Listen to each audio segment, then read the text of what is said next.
Welcome to EPI's Launch Your Classroom. I'm Kristina, a former elementary school teacher. And I'm Kyle, a former high school social studies teacher. Today we're going to be talking about designing your classroom. That is using your space effectively, making sure your wall space is used effectively, and making sure your classroom is safe and organized. Kyle, can you talk about some basics for us? Sure. When you first enter your classroom at the beginning of the year, it's probably laid dormant all summer. So supplies, materials, they're going to be everywhere. It could be stacked in a corner of the room. They could be in different drawers for your desk or your filing cabinets. They could just be strewn out on the floor. You never know when you walk in. So the first thing you need to do is start taking an inventory. You need to find out what supplies, what materials that you have in your classroom. Absolutely. After you've done that and taken stock of that, you need to think of what your needs are going to be the coming year. What is it that you need but you don't have, and how do you go about obtaining it? Is it something that's going to be available elsewhere in the school? Is it someone that you can go to in the school and ask, hey, are these materials available for me? Is it something that maybe you'll need to create yourself, design on your own? And the third option is always going out and purchasing it for yourself. It's probably the last thing that you want to do, because we like these customizable stuff in your classroom, for one, but two, cost-wise, it could get out of control if you're having to buy something for every single one of your students. And keeping cost in mind, you'll also want to make sure that when you're taking inventory and stock and figure out what you need, that you figure out if you have a classroom budget. Some schools will offer a certain amount for the classroom that you're able to purchase things from, but you have to make sure that you know how much that is and then what process to go about getting the items that you need, because sometimes you have a specific area or thing that you're allowed to purchase from. Good. So once you do have your supplies and materials, you need to decide where they go in your classroom, where you plan on putting them, where you plan on storing them. Plan it out. So a good thing to think about is, who are they intended for, right? Yeah. If they're for the students, you need to have them out, available, accessible, in a space where students can maneuver that won't be too big of a distraction for the rest of your class. If they're for you, then they need to be put out of the way. If they're real personal items, such as maybe your purse or your own computer or something like that, you need to think about where you can store these items securely. If you have a desk, maybe that locks. We would like to think that we can trust everyone, but unfortunately that's just not the case. So if you do bring your own personal items in, you need to find a place to secure those. So what about students and supplies? Like how do we manage this? So I think that we would manage supplies very logically, right? So think about where you're going to put things that make sense. If you have, for example, something like a pencil sharpener, something that is going to need to be accessed regularly, then you put it somewhere that's not highly trafficked, but that an area where the students can easily reach it.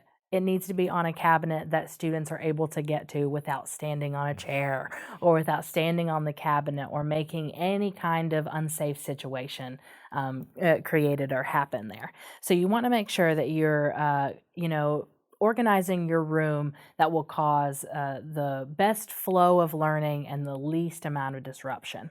That means highly trafficked areas. Think about really strongly what you want to put in those areas. If you want, papers on the walls, what that needs to be. But thinking about wherever you put things, wherever it goes, what kind of procedure are you going to build in so your students know where those items are and how to access them and when to access them? So you're going to want to make sure those procedures are clearly written out. You teach them, you come up with those. We'll be talking about that a little more later on. But to make sure that those are so laid out and that your room is safe and organized, you're going to want to see things like, for example, we have a storage caddy here. This is a great place for you to have stuff on desks, so you can have a storage area. It can have, especially for younger students, you're going to want pencils, you're going to want markers or colored pencils, crayons, whatever that you need them to use at that time. You can have different cards. I know that we talk about later on different roles and things. You can have different roll cards put in here. You can have different papers. So caddies can be a really great organizational tool, place to store materials where the students can access it without actually having to leave their desk area, especially if you have them in groups. So just keep in mind about the way that you're organizing your materials. They need to be accessible to the students, and they need to make sure, or they need to be in that really usable, user-friendly space. Yeah. Yeah. So thinking about procedures. I know that for high school, you have a lot of procedures that you have, with different technology and all of those things. Do you have an example of a time where you had to use a procedure? Yeah, unfortunately, our Chromebooks are so large right now that they won't fit in a caddy conveniently. Yes. So it's also not exactly practical to have one student go around and lug a bunch of Chromebooks at one time, just due to the nature of how expensive technology is and how easily breakable this could be. Yeah. So I had to have my students individually come up and place their Chromebooks back into the cart. So what I did at the first of the year is I taught them exactly how I wanted the Chromebooks to go in there. I modeled it for them. I showed them how to put it there. All the necessary steps, right? And then I would stand beside the cart and I would watch them put them in individually and make minor corrections, as needed. And then they did it correctly for a couple days. But then I started noticing one that was not placed in there, and then another, and then before I knew it, the Chromebook cart became a mess, and I was spending 15, 20 minutes at the end of the day straightening it up. Sometimes the kids wouldn't plug their Chromebooks back in to the charger, which was in the cart, So then which they would would lead die. to a dead Chromebook. And so when the next students came in, they couldn't access their Chromebook, because it had ran out of batteries. So I decided that I needed a visual component. I needed something of that procedure that I could display and they could look at when it was time to put their Chromebook up. So what I did was I got on the internet. I found an image of the exact same Chromebook. I made sure it was oriented in the same way that I wanted it oriented in the cart. I labeled it, where their user identified number should be in relationship to the cart. And also how to plug in the adapter and where to plug it in at, just very detailed information. So when we came back in the next day, went over the procedure again, but in addition, I also said, here's the visual reference. If your Chromebook looks exactly like this, then you've done it properly.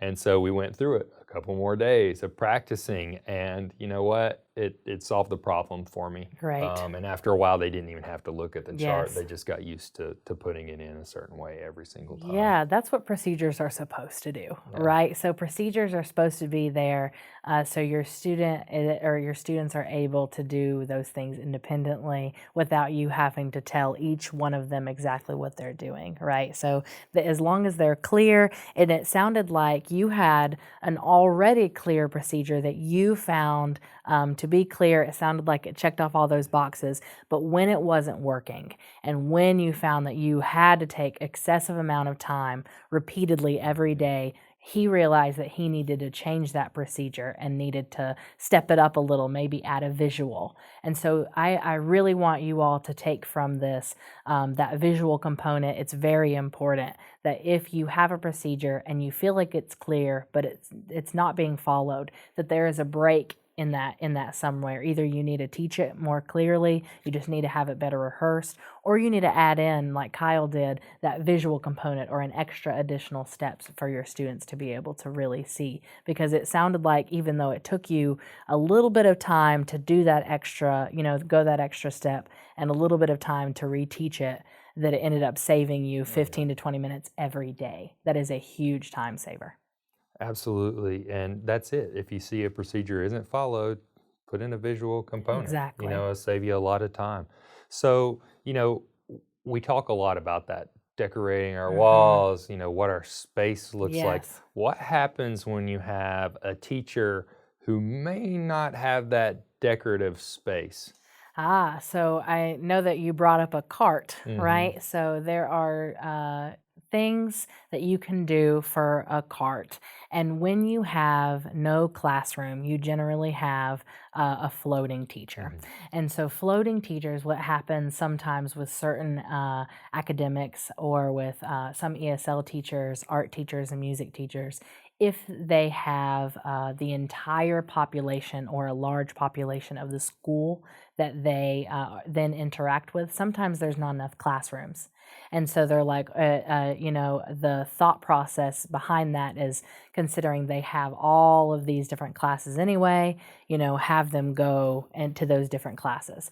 But if any of you all are CART teachers, you'll realize that there is a specific set of challenges that comes with being a floating teacher, a teacher without a classroom per se. And so you'll want to make sure that you are effectively using your CART space as though it's your wall space. If you have rules that you want each of your classes to follow, you put them on your CART. If, for instance, when we go into, you'll see later on that we talk about making rules with your students. If you make rules with those classes, make them on an anchor chart and then write down which class goes with which set of rules. Pull out those rules when you're at that class, and you can put it right to your cart. So things like that. Make sure your cart is premium space. That means that anything that is on there is there because it has to be.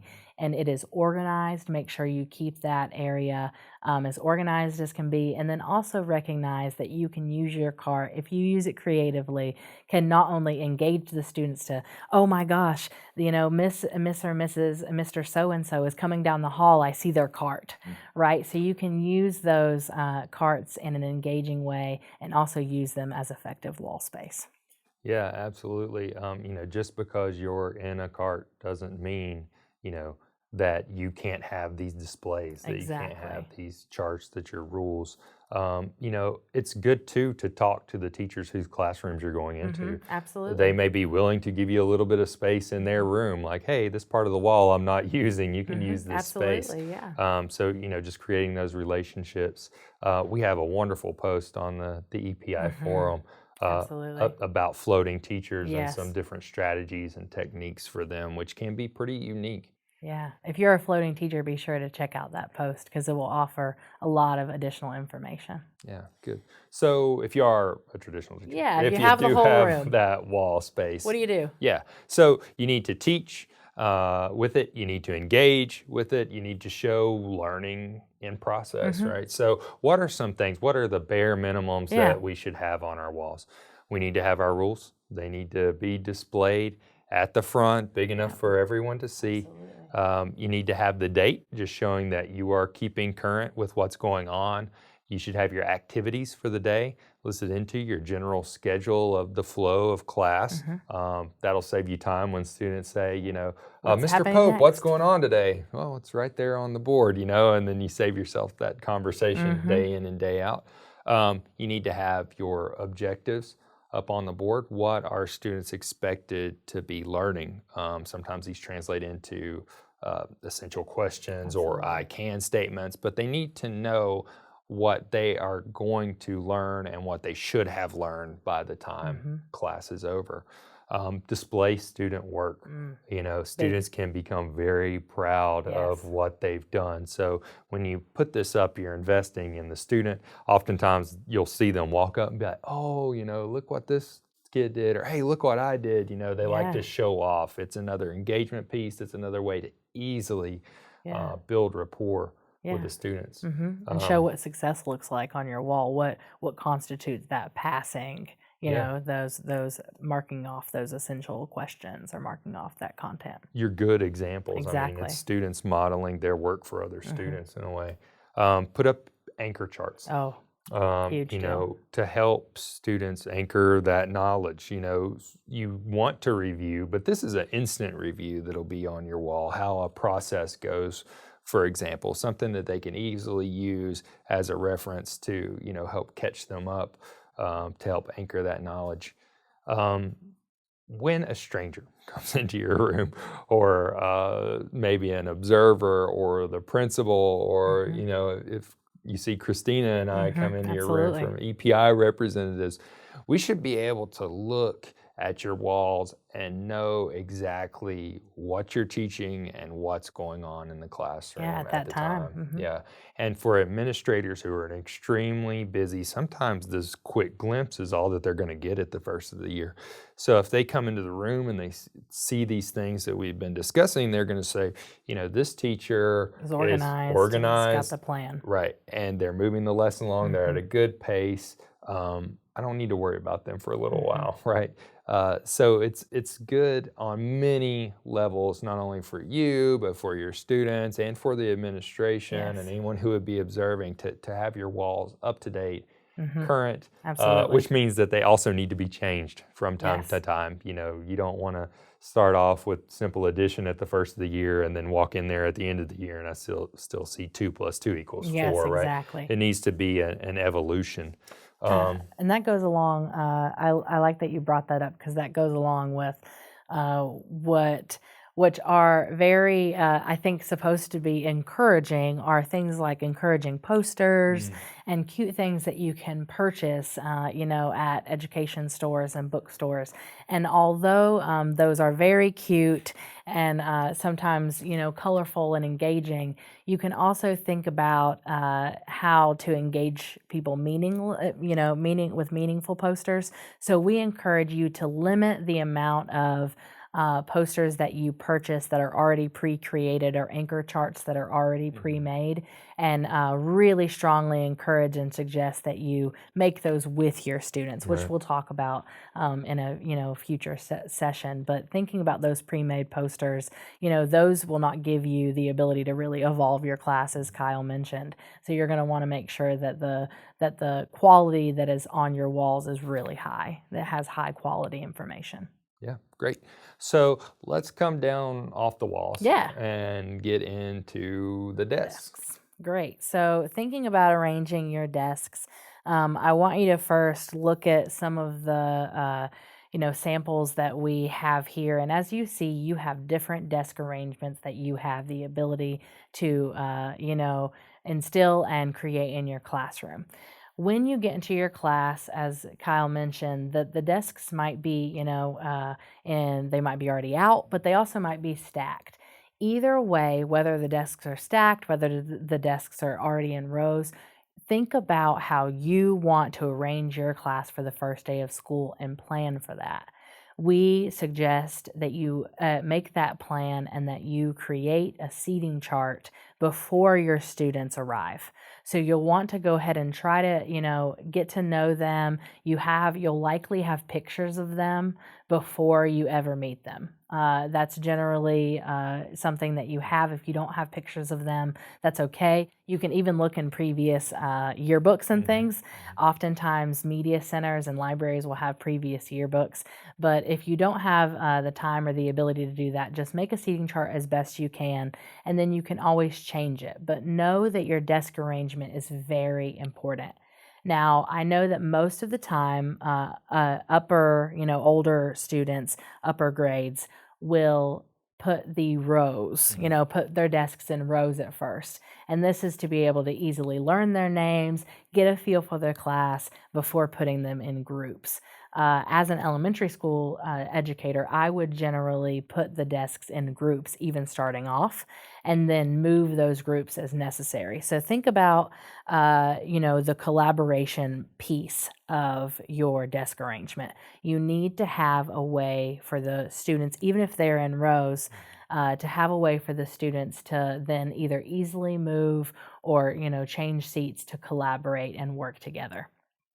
If you will look in the resources section, you will notice that we have these plans laid out for you. We have different plans that you can then print off and add your students' names to and manipulate as needed. And those are there so you can have, some ideas of different ways that you can utilize your desk arrangements. Now, those are color-coded. I wanted to note that they're color-coded to show you some example ways that you can then use them to also organize. For instance, if you had, row 1, a row 2, different things can be brought out of different numbers and colors and and those kind of things. So just make sure that you have your desk arrangement in a way that is meaningful and that is you have intention behind that. So then you'll want to also, with that seating chart, sometimes a seating chart has the ability, like for instance on a program, to have pictures, right? So again, use those pictures, use those names, get to know them, and then know that you can move them as needed. So if you have two students that are sitting beside each other and they're talking, what would you do? Move them. Move them.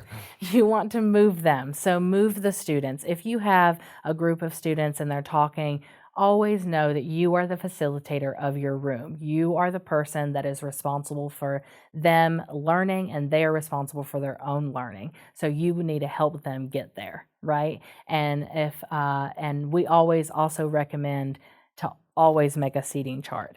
If you have the ability, to let them sit where they want, that could potentially be a reward that you give them in small amounts of time, but we definitely suggest that you make a seating chart and not immediately allow them to sit where they want. This will cause a lot of classroom behavior that you might not be looking for. And making a seating chart will keep that classroom behavior to a minimum if you're doing it effectively. And help you learn their names. Exactly. Quickly. And help you learn their names. Yeah, so and noting that some of those important safety arrangements for those desks. If you have a desk arrangement that is not safe, is going to just completely be something that it can cause a lot of problems in your room. So make sure that you're looking at the infographic that we have here when talking about safety. You want to, follow these guidelines because they will help you, making sure that, those, for instance, for an example, that an emergency exit is not blocked by a desk arrangement. Things like that, small things that you're going to want to make sure that you pay attention to. Very good. So thank you guys. We see your questions coming in and we're eager to get to those. So we're going to jump into that next. Thank you. Thanks.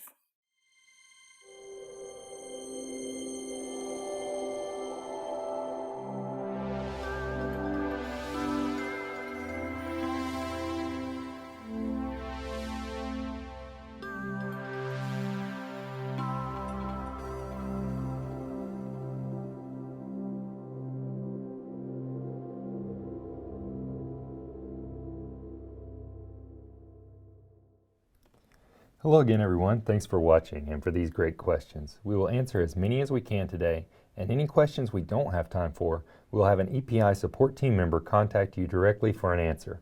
All right, let's take a look at our first question. This question comes from Gabriella. She says, so I have an issue with my class supplies. I need things for my classroom like notebooks, pencils, and paper, but I can't afford to buy these items myself. How do I get the things for my classroom? All right, Gabriella, thank you for your question. So we would first like to remind you and have you think about what you need, taking stock of what you need, like you have with your notebooks and pencils and paper, and also with the process that your school will follow on getting those supplies. So every school is different, and so you're going to want to make sure that you reach out to usually the office staff at your school or the principal at your school, or ask around to other teachers and see how they come up with their class supply list. And then you'll want to make sure that you can send that class supply list. Most of the time, schools will allow you to send a class supply list to parents. And so you'll want to make sure that you have all of the supplies that you want on that list, and when you want the parents to bring it in, how you want them. I would always, for my class, would have kind of a group supply list. So I would make sure that all of the supplies that are coming into the class look the same and are the same, so everyone would have like the same kind of thing. But every teacher is different, so make sure that you figure out what you want in your class, and then get creative as well. Look online. You can often ask other teachers, how they find other supplies, and then during the summertime and as you begin school, teachers will realize that they have certain supplies that they do not want in their classroom anymore. And so you can always ask other teachers for things outside of their room that they might not want and utilize your space that way. All right. Next question. Yvonne asks, my class population is larger than I thought it would be. How do I make room for everyone? Thank you for your question, Yvonne. The first thing you're going to want to make sure is that you have somewhere for everybody to sit. You want to make sure that you have enough desks and chairs for everyone. You can go to the janitor, you can go to the front office, tell them about your situation if you don't have enough. You can also check with other teachers around you who may have more desks than they do students, and maybe you can borrow some of theirs for the year or the semester. But once you have that secure, you want to think really hard about where you want to put these seats and chairs at. Like Kristina talked about earlier in our broadcast, you'll want to perhaps group these chairs to put them closer together, put them in teams.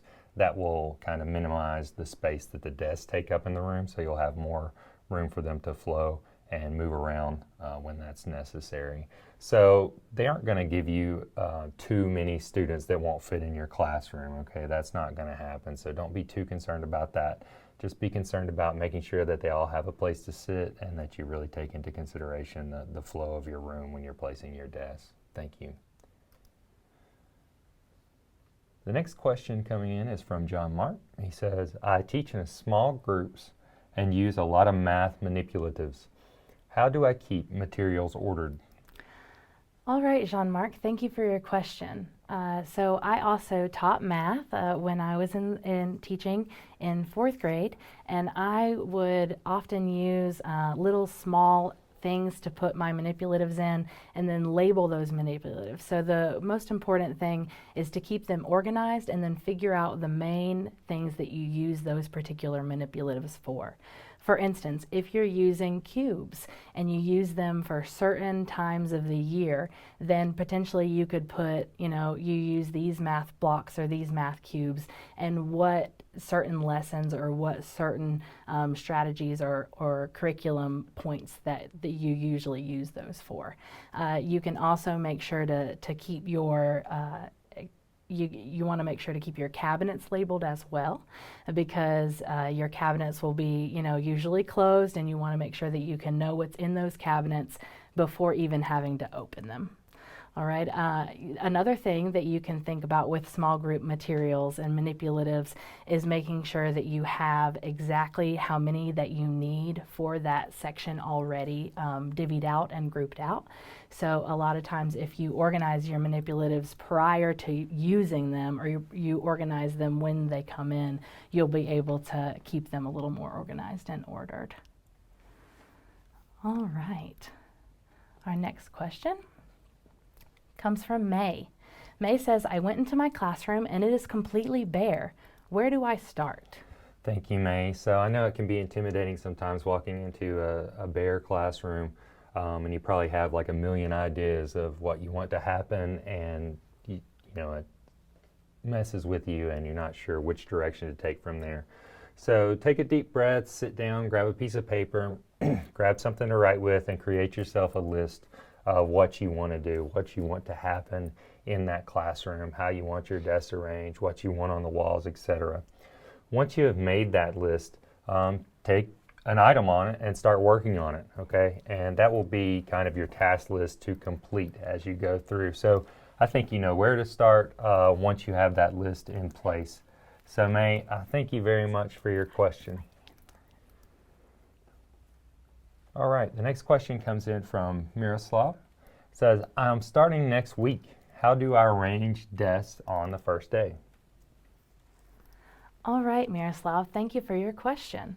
So thinking about your desk arrangement on the first day, you're going to want to take into account the things that we have mentioned prior, and think about how you really want to set up your class and how you want your class to run as the leader. However, when you arrange your desks on the first day, it could be easily changed once you get settled and you get to know your students more.